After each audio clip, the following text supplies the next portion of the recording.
Whoa. What's good, YouTube? Rigman here.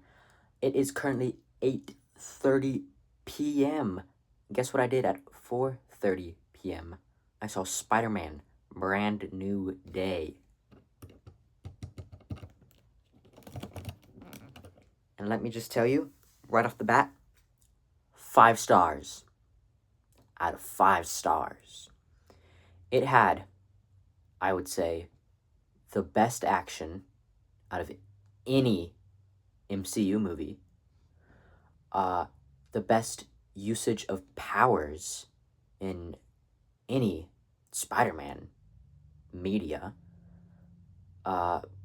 Probably, I would have to. I'd say out of live action Spider-Man movies, it easily takes the cake as the best one.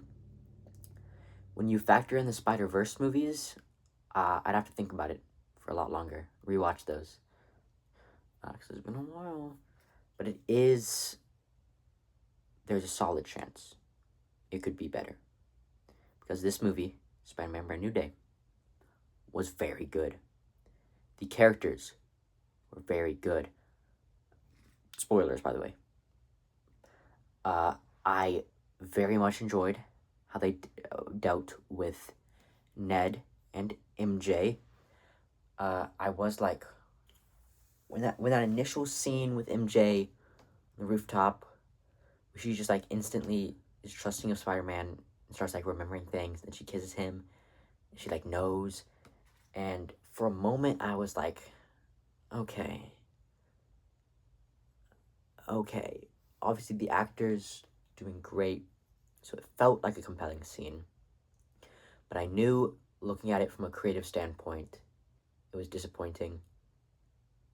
And then it turns out it was Jean Grey possessing MJ. Jean Grey possessing MJ. Think about that. So that was great. That was fantastic. I like that way later, Peter apologized for kissing her when she was possessed. W. Peter. So that was great. And I like when they actually did have like a scene between Peter and MJ. She does not remember. She doesn't remember anything. She doesn't feel anything. There's nothing. I like that. I would have felt disappointed if they reversed last movie. I don't know what is wrong with the chance, but we got Miles Morales now. Which of course at the very, very end of the movie, final scene, Peter and Ned do the handshake, and he says, "Peter?" So it does seem like maybe Ned will regain some.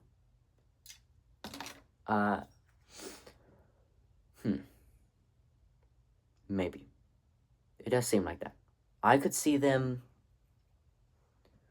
trying to turn it around, because he does know the name Peter in relation to Spider-Man, but the handshake wouldn't really be Spider-Man related. But I could see them trying to turn around if they feel like maybe he shouldn't remember from the handshake. But also, Magic Bro handshake is really... I remember seeing somewhere that it was like, what if Peter and Ned do the handshake? And it's like instinct. And I was like, that'd be cool. And then it happened. Final scene. Besides the end credit scene, which was obviously set up for Doomsday Secret Wars. Now here's the thing. We saw it. My dad was like, I guess that's set up for our little Spider-Man in Doomsday. And then I was like, could be our little Spider-Man. Could be a different little Spider-Man. Tobey Maguire. It could be Tobey Maguire. I don't know what he'd be doing out in space, but it could be him coming in for Doomsday or Secret Wars. It could be. Obviously, if it is our Peter teleporting out there for some reason, maybe it's meant to be Battle World. Obviously, that would be fine as well. I would enjoy that. So yes, I very much enjoyed Spider-Man and Ned hanging out, building Legos. That was very enjoyable, and I liked the. Oh my gosh, how did I not spot this guy? Venom is right here. I liked the post reveal dynamic between Peter and MJ, where like now she knows that he loves her, but she doesn't feel that. But I do feel like she's going to try and allow herself to try and start anew with him. I feel like. I mean, it's Peter Parker and MJ Watson.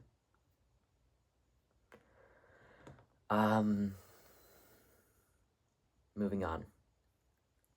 The Hulk. I thought it was cool. That doesn't necessarily mean I thought it was good. I thought it was very cool that we got to see Savage Hulk again. That was not a good roar for Hulk. I very much liked how he looked. I very much like the fighting choreography. I loved the Peter and Punisher versus Mind Controlled Smart Hulk choreography. The moves they were hitting. The fact that Frank was like, I'm so freaking scared. Which, fair enough. He's a guy with guns versus the Hulk. That never goes well. And yeah, he almost got taken out in one hit. But no, he was literally like, oh my god! But Frank is really good in this movie. It definitely makes him a lot friendlier than he has appeared in most other projects. Of course, if you watch the Punisher TV show, especially season 2, you will see that he can be very kind to people if they help him out, or if he just feels like a kinship towards them. He can be very kind to people in his still kind of rude way. But I like their little dynamic. And I know Tom Holland and John Bernthal are like 100%. They're like, we gotta work together some more. You know, they work together with the Odyssey and this at the same time. They're probably best friends now, which is cool because I very much liked the dynamic. It was just like if you really don't like it when Punisher is more chill, then it's probably not for you. But if you're okay with that, then it's for you. It's basically just, would you rather Punisher be more edgy, but sacrifice being like funny or having a relationship with non-edgy superheroes, or the funny and relationship with non-edgy superheroes presence in non-rated R media, but it makes him a little less edgy, you know. In his very first scene, he almost got an F word out, but he got wiped in the mouth. And obviously, not nearly as gory. There was, at the very end, when he tries to shoot Jean Grey, but it hits Spider-Man as well. There's actually, when they look down at Peter's hand, there's a good amount of blood. I don't like that. I was thinking, and also when he takes off his mask during the hand fight, which, the hand fight, the mind control hand fight. Dude, I love the way they were working in perfect coordination, the hand ninjas, because it makes sense, because obviously they're all being mind controlled by the same person, but also they've got like such innate skill. It's so cool, and the fight was so cool. My one complaint was that throughout the entire movie, whenever there was like a big fight, if he like took off his mask, you can see he's like cut up and bruised and sweating, and he looks dirty and terrible. But with the mask on, I'm so sorry. But with the mask on, you can't really tell that he's going through it just by looking at him. Obviously, you can see him getting beat on, but they never really did any tears in the suit. they never really did any of the suit getting dirty. I thought during the fight with the Hulk, with the Savage Hulk, he was getting beaten with like cement and bricks, and I thought there should be a bunch of dust on him. And also, I just wanted the bricks to break against his skull. It would look cool. That's just cool. And during the fight with the Hand, they're literally hitting him with swords and shurikens, but it's just like shocking him and bouncing off. It's not cutting the suit at all.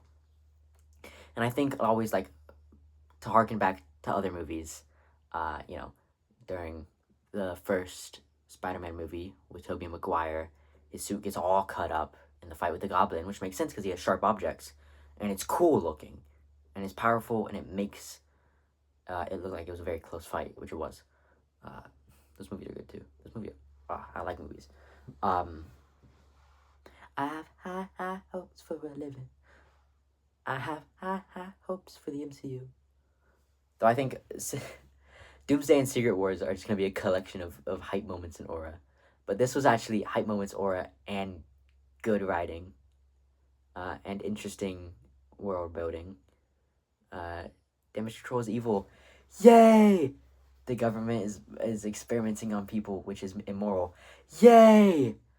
Spider-Man is using AI security camera technology to track people down. Ugh.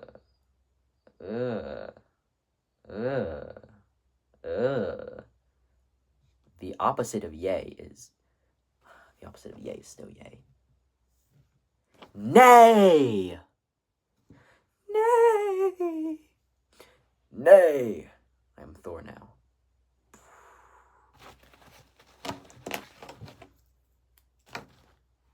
Nay. I'm a sheep now. Yeah. Call me the Woker. Call me the Super Woker. But, him using those AI security cameras, right, as all these disgusting flock cameras are setting up. Bad timing. Bad message. Jean Grey, Sadie Sink. Fantastic. I actually learned something new. Didn't know Jean Grey had any siblings. Looked it up, yeah, in the comics. She has a sister named Sarah and like 3 other siblings. I don't know why, I just knew nothing about Jean Grey's family. But it's very cool. The VMAX thing, I was hoping it would be some sort of X-Men mutant connection. But I did very much like the reveal that VMAX was short for Ventmax, which was the last words her sister ever saw before she died, which makes Jean accept and understand the fact that Damage Control tortured her sister to death, which then allows her to get so emotional. She unlocks her telekinesis, and her telepathy gets so much stronger. Oh my gosh! I did very much like Frank getting the sniper ready to shoot Jean Grey. After the Hulk thing, I hadn't really expected the Punisher to appear again, but I liked that he sort of chose a middle ground where Spider-Man is now going to go try and save Jean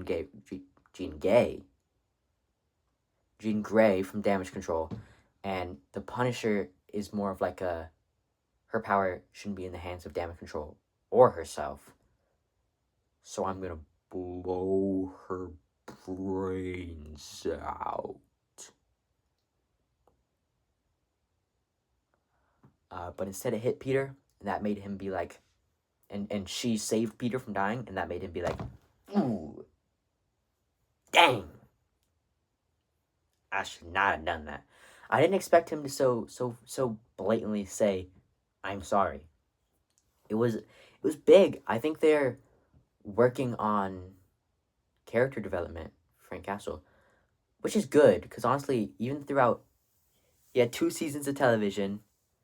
He's had,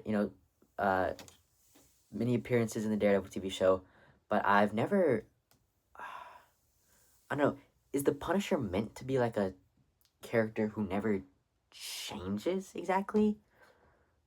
I've never really read any Punisher comics, so I don't know. Obviously, his whole thing is he kills criminals, so they can't really take that away through character development. But I'm sure there are other ways to develop his character, and I think that's what they're trying to do.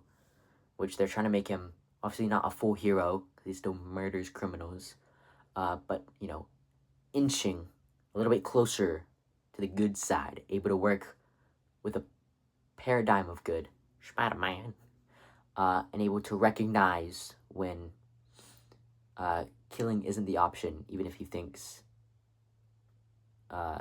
someone deserves it or if he thinks it's the best option. Yelena.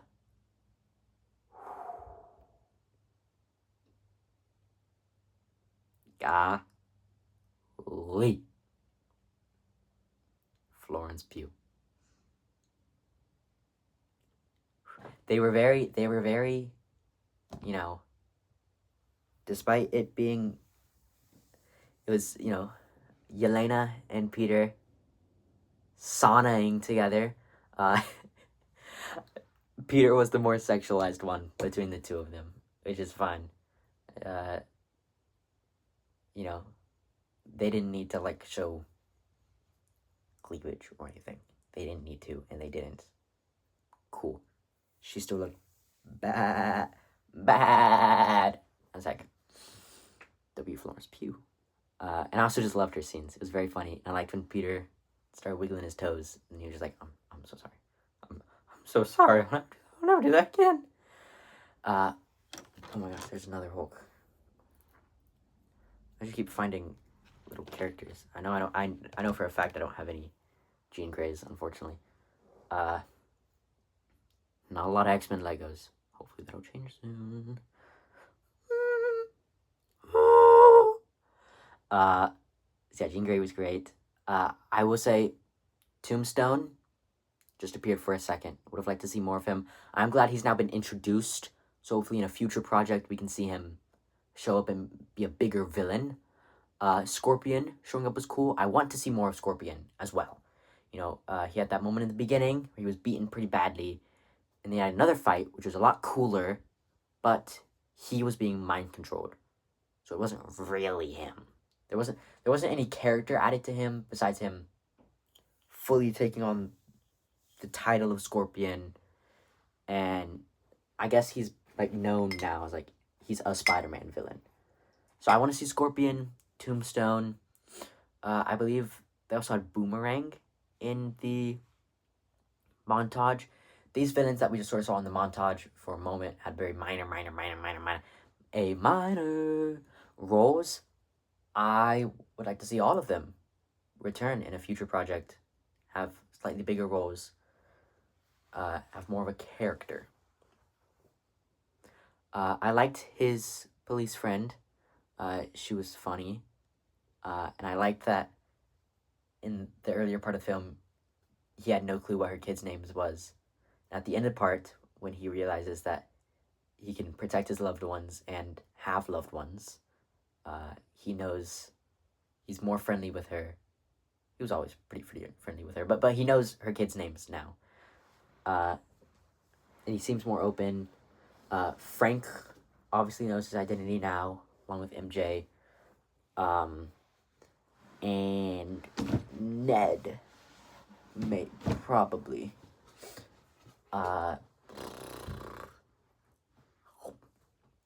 Anyways, yeah, as I said in the beginning, the action and the usage of Spider-Man's powers, phenomenal. They also had a Hulk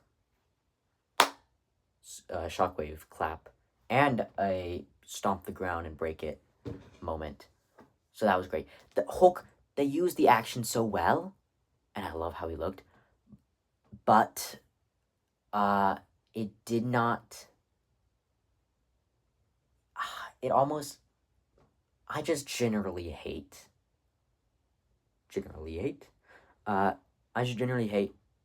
the Hulk in the MCU, honestly. Ever since the beginning of Infinity War, he's just been mid to horror. And I guess everyone thought this would be kind of a moment back, and we did get Savage Hulk, and it was cool, and it was awesome. But then he had an emotional moment where Peter was calling out to Bruce, and Savage Hulk saw himself in a reflection and seemed to let go and let himself get hurt and then turn back to Bruce, which I don't quite understand. Maybe they're setting it up for something cool. Honestly, I really hope Post Secret Wars they recast, just because Mark Ruffalo is a fantastic actor and I like him as a person. But just because he's so old, and this version of the Hulk has just been really hurt by, the actor change, because the Hulk 2008, is it 2008, 2012? I don't know. I quite like that movie. I think it's 2008. I don't know. I quite like that movie. It's pretty good. The only thing I don't like about it is the absence of Rick Jones, honestly. And the changing of I'd say his origin story with the nuclear bomb testing, diving into the trench. I think that's pretty iconic. I learned about it. Obviously, I already knew about it, but I also, in one of my classes in 6th grade, we had like a whole day where we talked about it. It was like English class, and we just talked about. We had like a small unit on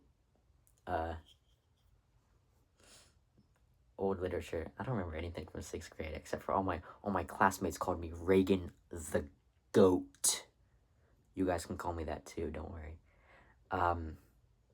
But yeah, I remember my English teacher had us drawing comics, and for like the teaching portion before we drew the comics, she showed us the Incredible Hulk's original backstory. It was sick. I liked it. And I like Rick Jones. He's very interesting.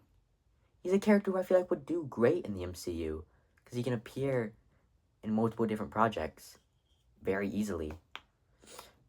I don't know why they never used him.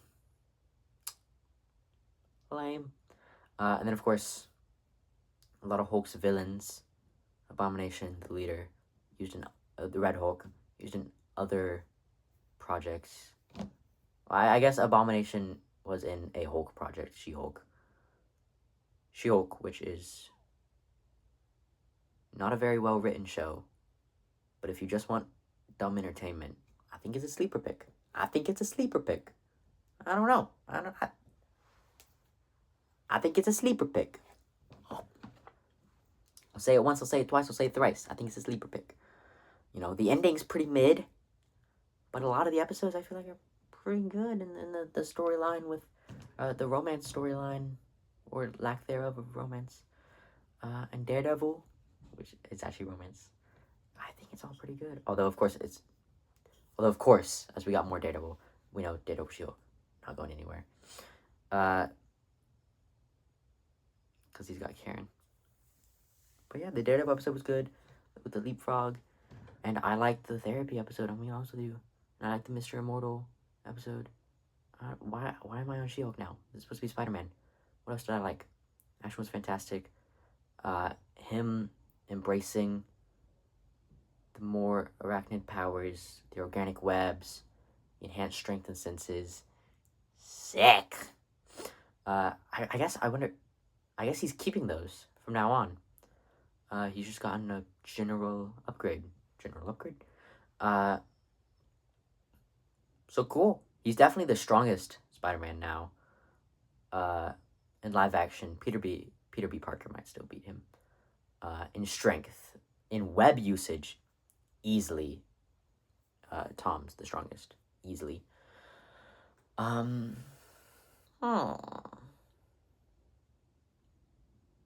else? It's colored pretty well. The swinging scenes were all fantastic. The best ever. I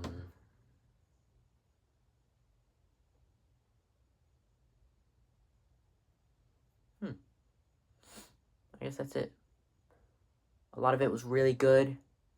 I wish his suit had gotten torn up more in combat. I wish the Hulk wasn't so infinitely botched in the MCU. But besides that, Spider-Man Brand New Day, 5 stars. Go watch it. I'm definitely gonna see it a second time, 100%.